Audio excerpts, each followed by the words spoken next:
Hello everyone, you're very welcome to this session on eating well as you age. This webinar contains generalised advice and it's correct at the time of recording, which is June 2022. Please do speak with your medical professional if you've been given any specialised individual dietary advice. My name is Fiona and I'm a public health dietitian working in the South Eastern Health and Social Care Trust in Northern Ireland. During the session, I hope to explain what ageing is and to discuss a couple of key nutrients to pay particular attention to. And finally, I hope to give you some practical tips to help you to eat well as you age. My hope would be that you'll leave with an increase in your knowledge, and that'll help you to feel more confident to make changes to your diets, to eat as healthily as possible as you get older.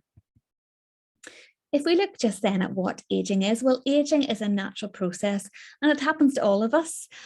So ageing, we'll all be really familiar about the physical changes that we'll have as we get older and as we age, but there's actually some less obvious considerations, some changes that will be happening inside our bodies. We'll have body composition changes as we get older. So as we age, we have a loss of muscle mass and an increase in fat mass, and that could potentially reduce our overall strength. And if you think about what that could impact on, it might affect your ability to shop for or prepare or cook foods. Our taste and smell reduce as we age, so we actually have a decreased number of taste buds as we get older, so food might not actually have the same taste as it once did, and even our taste preferences might change as a result of that. Our saliva production is reduced, and that could increase our sensation of a dry mouth, and that might make it difficult to eat certain foods. Our sensitivity to certain smells might become reduced, so even our foods might be smelling different as we get older. So all of those things might affect our appetite. So our appetites might actually reduce as we get older, and there could be different factors as well that affect that. So we might be on certain medications that impact on that. It might be that we're less physically active, but not everybody will have a reduced appetite. So it's really important that we still do remember that we need to have balance and we avoid over consuming on foods. So balance is really the key. I will mention later on in terms of if we are in a situation where we have a reduced appetite, what we should be looking out for and what we could potentially do. But just at this first stage, I'm going to look at the sort of general health eating aspect. So this is the Eatwell guide, which you'll probably be really familiar with, that we use in this country to discuss healthy eating. The Eatwell guide applies to all adults, irrespective of age, weight, or dietary preferences. So it does still apply to us as we get older. So it applies to older adults just as it would to anybody over the age of 5 years of age. You'll see there that our main food groups are our fruit and vegetables and our starchy carbohydrates.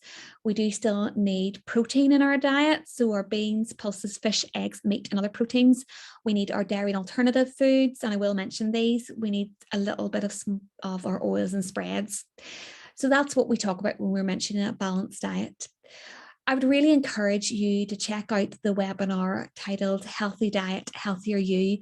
And in that, my colleague will go through this in a lot more detail, and she will explain all the different sections of the Eatwell guide and what foods contribute to those sections. So do please check that out for more details.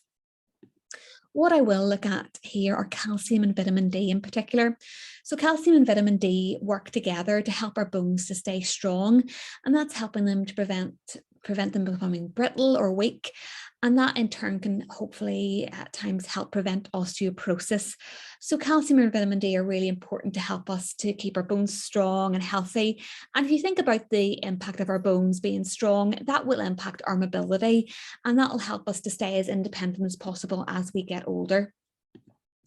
So we're probably very well aware of foods that we can find calcium in. So in our cow's milk products, so we would want to have about 2 to 3 portions of these foods a day of either dairy or the alternative foods. So in terms of the like of the cow's milk products, a 200ml glass of milk, a small matchbox size of cheese, a small pot of yogurt, so ideally your Greek yogurt or your plain natural yogurts. If you don't take cow's milk products, then you can, of course, go for your alternative milks and the products made from those. So soya milk, almond milk, oat milk. Do make sure that you look at the packaging, that it says that it's being fortified with calcium, because naturally those plant-based milks are not very rich sources of calcium. So do make sure that you're choosing one that says it's been fortified with calcium. In terms of our vitamin D sources, we can find that in oily fish, in egg yolks, in fortified breakfast cereals. But you probably know that our really good source of vitamin D is whenever our skin is exposed to sunlight, and our bodies can then make vitamin D. So our lovely big sun, sometimes we might not see it very often, and I'm recording this in Northern Ireland, and certainly at times it doesn't make an appearance. You probably are very well aware of that. So in fact, because we're so far north in the world, the Public Health Agency actually recommends that adults should consider taking a 10 microgram vitamin D supplement during the darker months of the year. And that's because during those months, the sunshine that we have isn't actually strong enough for our bodies to make vitamin D. So the darker months are from the start of October until the end of March. So during those months, we should be thinking about taking a 10 microgram supplement of vitamin D every day of those months. And that's because the sunlight isn't strong enough at those points. You can buy that in a supermarket. You can actually buy it in a pharmacy. So look out for 10 micrograms. That's the symbol for micrograms there that you want to be looking out for. Sometimes you might already be on a prescription that has possibly a vitamin D supplement or a calcium and vitamin D supplement, because different people might be on those because of their clinical conditions. So what I would advise is that you speak to your pharmacist so they could check your medications for you, and they'll be able to tell you whether you're on a vitamin D supplement or not already. If you're not on a vitamin D supplement, then you can simply buy one over the counter, either from the pharmacy or from the supermarket.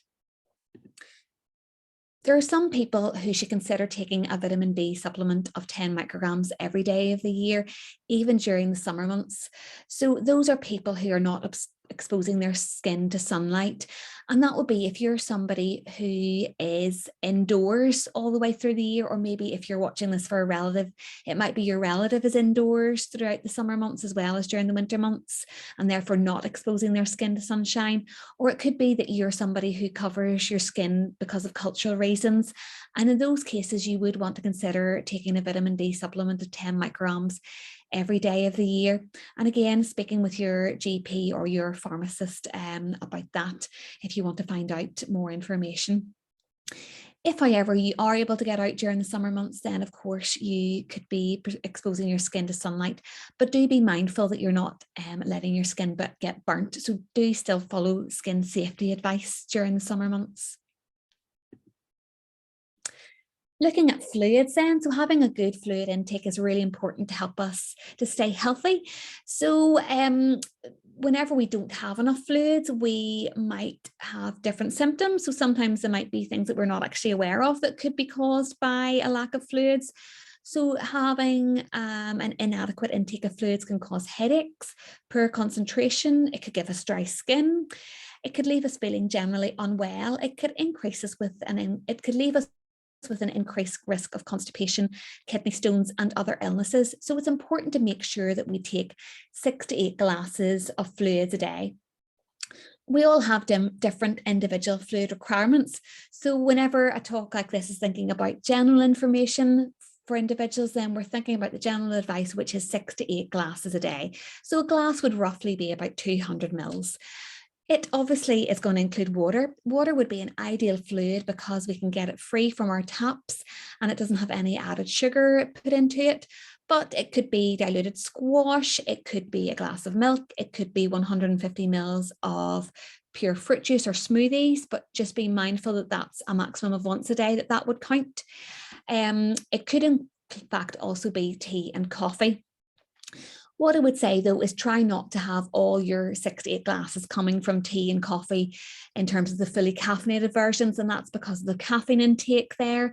If you do like tea and coffee, then try and have some decaf versions throughout the day. So have 6 to 8 glasses of fluids a day. It can come from your tea and coffee, but do make sure some of them are the decaf versions, as well as if they're caffeinated versions, to make sure you're mindful about the amount of caffeine that you're taking. We're probably really well aware over the past year of the pandemic about the benefit of having a store cupboard. So I would really encourage any adult to have a store cupboard. We want to have a store cupboard in case of bad weather. So maybe you live in a more rural area of the country and it can be hard to get out to the local shops. So do think about having a store cupboard for those situations, or a situation where you're maybe feeling unwell and you're not able to get out to the shop.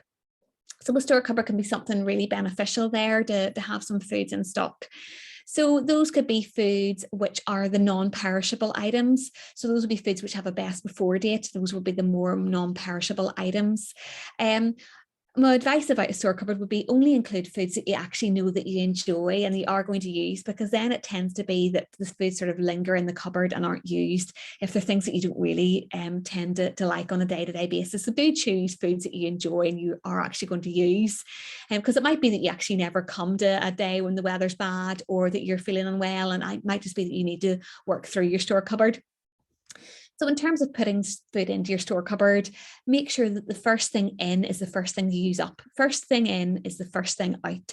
And that's just to make sure you're doing a stock rotation of your foods there, that there's nothing lurking in the back of the cupboard that hasn't been used and it's well beyond its best before date. Our freezer is something then which we would also consider as being part of our store cupboard, because we could have different items there in the freezer that we could be using on a day that we're not able to get to the shops. Freezers are also really great ways to make best use of special offers in shops. They're brilliant ways to reduce on our food waste. So you might want to think about using a freezer to freeze extra portions if you've been batch cooking. So you might want to batch cook the like of a shepherd's pie or a lasagna and then have that in the freezer so for another day, that you can take out individual portions and have them after they've been defrosted in the fridge overnight. So it could be handy for that. It could be really handy to think of foods which you could be keeping in there. So there's obvious foods like our frozen vegetables. Keeping bread in the freezer as well is helpful. There's less obvious foods that you might not think of that could go into the freezer. So you can actually freeze milk as long as it's in the plastic bottles. You can freeze grated hard cheese and store it in the fridge. There's a very good website called Love Food, Hate Waste that I will show you the website address at the end, and they have a list of the A to Z of food storage. So that can go through what foods you can actually keep in the freezer for yourself. And it could be really handy because there's some you might not have thought of. Whenever you are storing foods in the fridge, it's really important that you make sure you are following food safety advice. So make sure if you've prepared a heated meal, so that's something, say if you're batch cooking, you've prepared it fresh and you're cooling it down. So make sure you're cooling it down within 2 hours before it's put into the freezer, because you don't want to raise the temperature of the freezer, and that would actually also apply to the fridge as well. And obviously in your fridge you're not going to be able to keep foods for as long as they would keep in the freezer. Do label your foods that you've got batch cooked and frozen in the freezer, because you want to know what it is. You don't want to have a surprise whenever you're eating your dinner, whenever you've taken something out to defrost. So do make sure you label it. Again, try and apply the same rule that you would have used for your store cupboard. First foods in should be the first foods out. So do make use of your freezer. It's something that we maybe often forget of, but it can be a really handy thing that we have in our kitchens that can help us whenever we want to stock up on foods.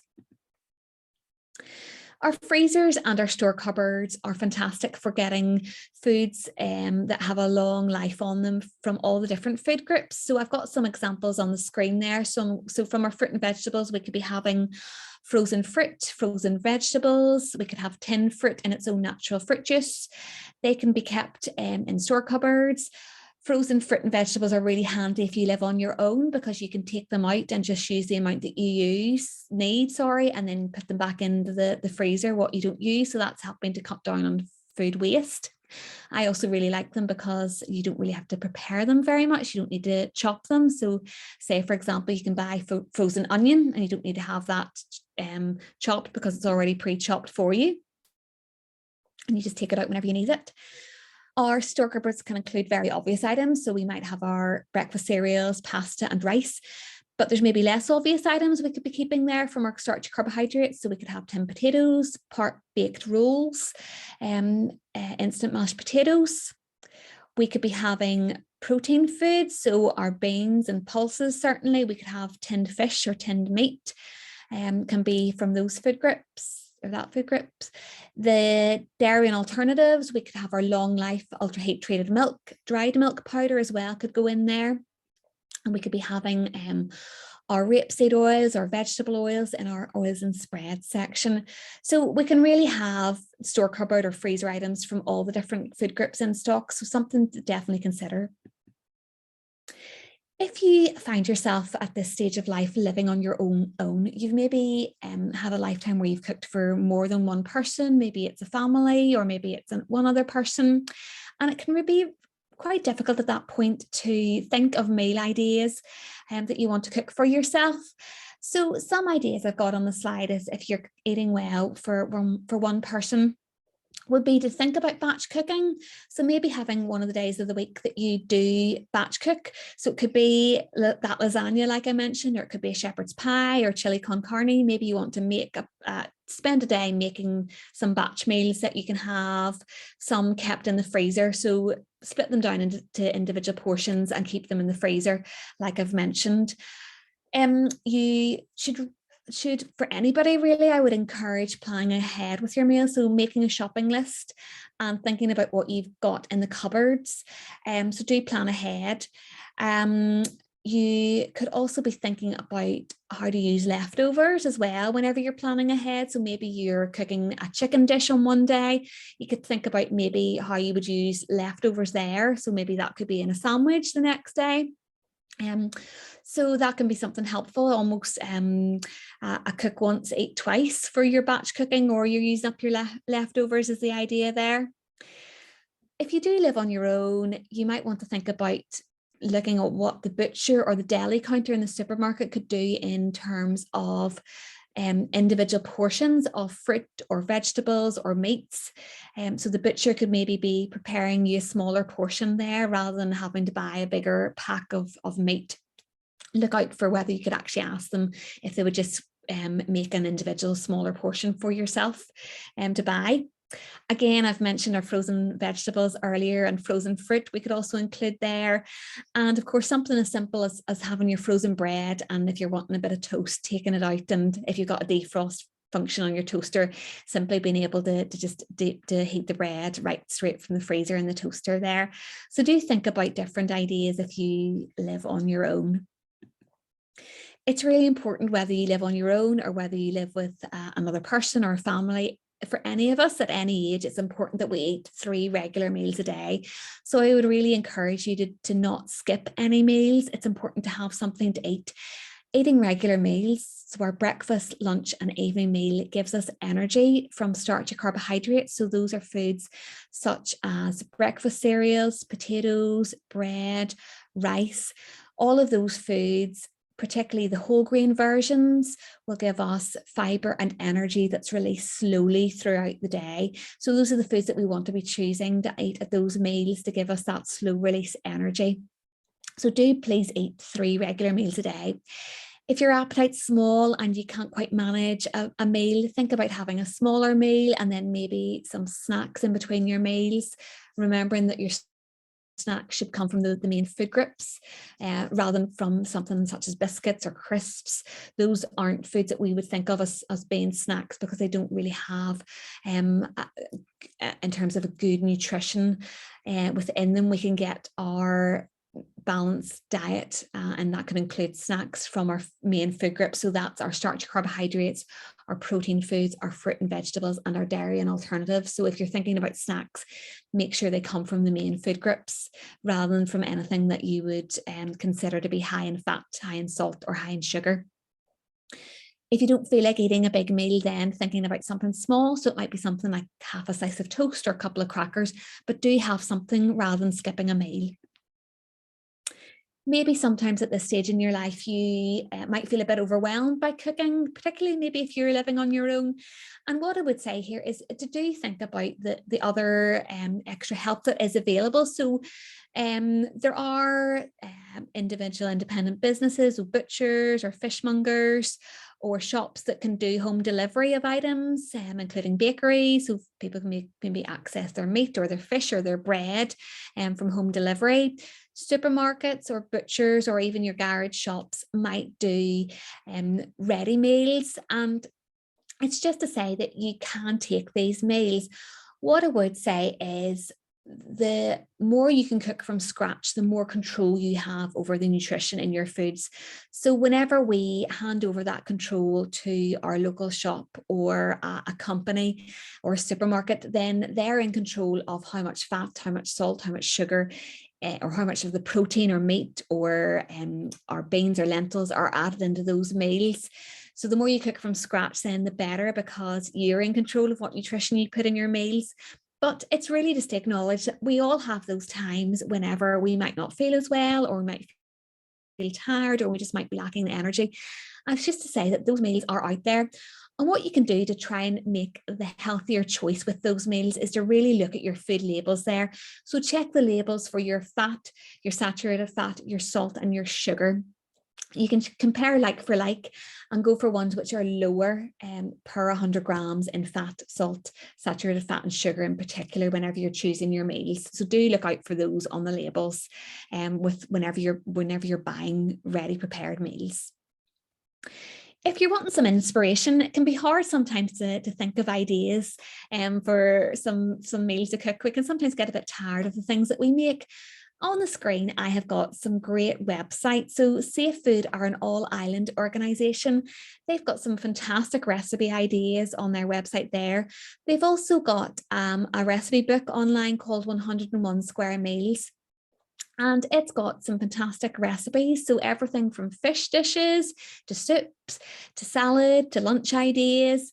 It's got all of them. It's got good meals that are meals that anybody could prepare and cook. So do check those out. You'll see on the screen the website there of the Safe Food have meal ideas for one person. So there's a grilled salmon and potato salad idea that's serves one adult. So if you're living on your own, there are meals available there that are for one person.